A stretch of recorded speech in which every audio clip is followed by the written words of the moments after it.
অপচয় করা থেকে বেঁচে থাকবেন কিভাবে?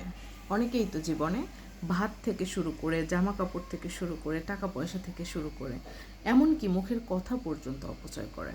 হ্যাঁ, আজকের ভিডিও দেখার পরে আপনি বুঝতে পারবেন যে আপনি কিভাবে আপনার নিজেকে অপচয় করছেন।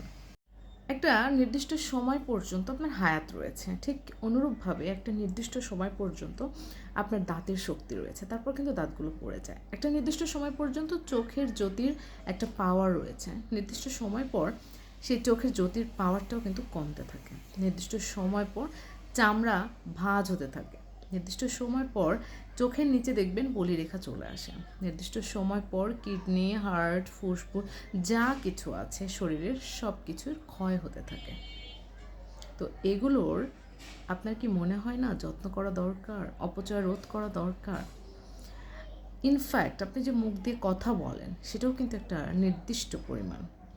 আপনি অনেক কথা বলছেন, একটা সময় আসবে যে আপনি মুখ দিয়ে কথা বলতে পারবেন। আমরা অপচয় বলতে শুধু এতটুকুই বুঝি, খাবার অপচয়। কিন্তু আপনার কাছে যে টাকা আছে সেটার অতিরিক্ত খরচ করাও কিন্তু অপচয়। আপনার কাছে যে একটা জামা কাপড় আছে, হ্যাঁ, অতিরিক্ত কিনে ঘরে রেখে দেওয়াটা কিন্তু অপচয়। আপনার জীবনের সাথে জড়িত প্রত্যেকটা জিনিসের অপচয় আছে।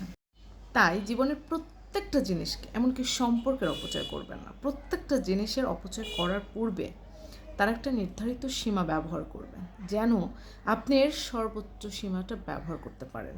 আপনি প্রতিদিন ভাত রান্না করছেন, এক মুঠ চাল কমিয়ে রান্না করলে কী হবে জানেন? এক সময় প্রতিদিন এক মুঠ করতে করতে দেখবেন 5 দিনের চাল বেঁচে গেছে। এই যে আপনি এখান থেকে একটা বরকত পেলেন। ঠিক অনুরূপভাবে আপনার সম্পর্কটাও সেরকম।